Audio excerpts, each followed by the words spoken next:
Welcome to BizTips with Jenny Rice, bringing you insights from real entrepreneurs. No fluff, just raw, practical strategies from those who've been in the trenches. Whether you're launching, scaling, or pivoting, this podcast is your backstage pass to lessons, successes, and game-changing tips. Get ready to learn, take action, and level up. Let's dive in with our next guest. Hi, this is Jenny Rice. I'm very excited about our guest today, Elizabeth Eichhorn, who is an alternative funder. So tell me more about your background, Elizabeth, and what you do. Thank you for having me, Jenny. I'm excited to be here. So my background is in helping early stage startups and entrepreneurs figure out how to find funding. And what that means is anything from crowdfunding, grants, equity crowdfunding, but really trying to figure out different paths for them to actually succeed and fundraise to get their business going.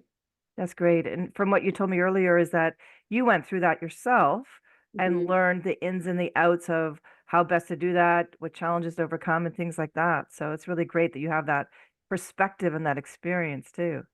Yeah, absolutely. So my background was I started a catering company for people with alternative diets, meaning people who couldn't actually access so gluten, corn, avocado are my actual allergies, and it was very difficult to find food. So I started an entire company based on this, but to try and find funding was really difficult. I went to friends and family. People would talk about going to pitch competitions. So this was in 2012. So when kind of the height of pitch competitions was it was like your networking thing to go to, but there wasn't really funds at the end of a pitch competition oftentimes.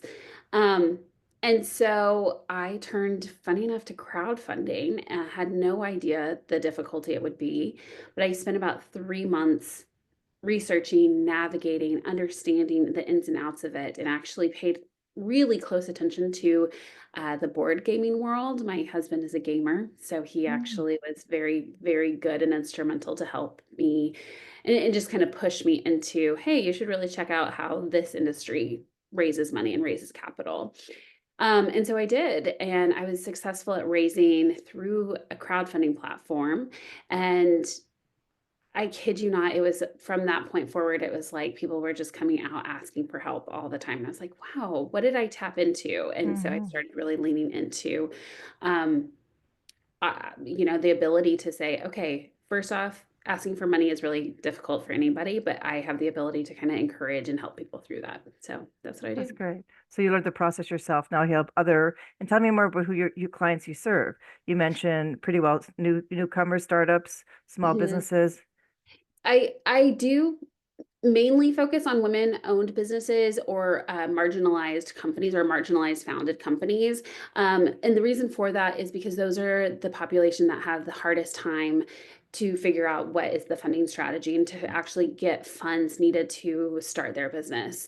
So that is what I predominantly focus on. It's not to say I couldn't help other people, but I really do focus on that early stage woman-owned or marginalized owned business.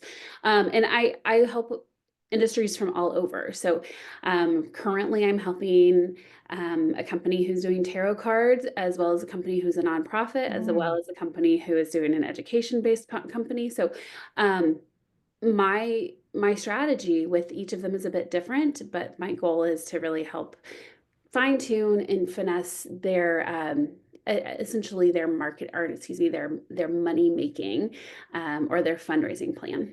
Right. Do you find a lot of the clients that you serve, are they aware that there's different options for like crowdfunding alternative, or you have to educate them on the different options? Yeah, I usually actually have to educate them. So, I initially had sent them to webinars or tried to do other people, but what I'm learning is um, people learn best when they're actually learning from the person who they've hired to actually coach them through that. And so I do a lot of educating, a lot of essentially connecting, matchmaking, helping them through this, understanding both sides of if you went one way versus another way, what is the impact not only for you, but what is the long-term impact? So it is a lot of educating before we actually make a plan to decide what is the best strategy for them to move forward for the fundraising. That's great. So, and it's really good too, from my hearing, it's an individualized solution depending on where they're at, how big their business is, where they're going, how they want to do it. So you can help them say, hey, the tarot cards or, the other opportunities you mentioned, this would be your best plan to go forward. Right, exactly. And reasons for that individualized is, I talk about this. I've had a lot of different businesses and people talk about, well, the best way for scalability is to take one thing and then to be able to monetize that and grow that. So it's the same thing over and over again. However, we are individuals, and we need to be able to have a plan that is kind of more tailored to suit the needs of not only us, but our business and the direction that we're hoping to actually have our business go. Yeah, that's great. So I'm thinking you as an entrepreneur yourself, and maybe even some of your clients. What were some of the challenges that you or they face that you had to overcome? That'd be really good to share with our listeners. Um, So when I was first starting out on raising, I think I only was able to take meetings with all men. And I remember very vividly, there was a venture capitalist, a VC, who sat me down in his office and was like, oh, I like what you're doing, but this is what you need to be doing. Kid you not, he got a pen out of his briefcase and started writing on his whiteboard. And I was there for probably like 2 hours.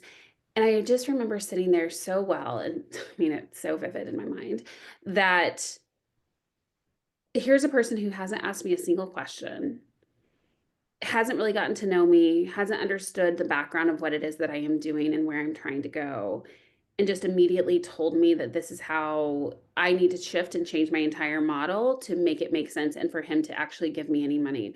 At this point, I realized, like, I don't even want your money at that Right. point. So that's a huge challenge. And like I said, that was in 2012. It's very similar in all the stories that I hear today from my clients. Clients are going in, taking meetings with people, men, unfortunately, mainly men. And I wouldn't just say it's just men, but a lot of times it is people who don't really know your business, don't know you, who are then telling you what you need to be doing to raise money so that they can then basically get money off of you. And that's what I have to really remind people, is that Shark Tank, as fun as it is to watch, is not necessarily reality. And we have to remember that it is a lot more difficult to actually get a dollar from somebody than we want to admit. Interesting. You're right, because the Shark Tank's a TV show. It's for show, right? Yeah, it's Uh, entertainment value, right? yeah, Like, it is Hollywood produced. There's going to be uh, challenges that they put in there, but and it's not to say it's not an amazing marketing opportunity for people once they get on, but as a funding tool, that's probably not the not thing the I would best way. encourage people to go. Yeah. And what I'm also hearing you say too is that maybe investor was not willing to listen to what that business was all about and really say, let's partner together and collaborate together versus I know best telling you what to do. That's not really a business partner then, is it? No, it's not. And you want to, if a business is deciding they're going down the VC route, you are going to be in partnership with this person.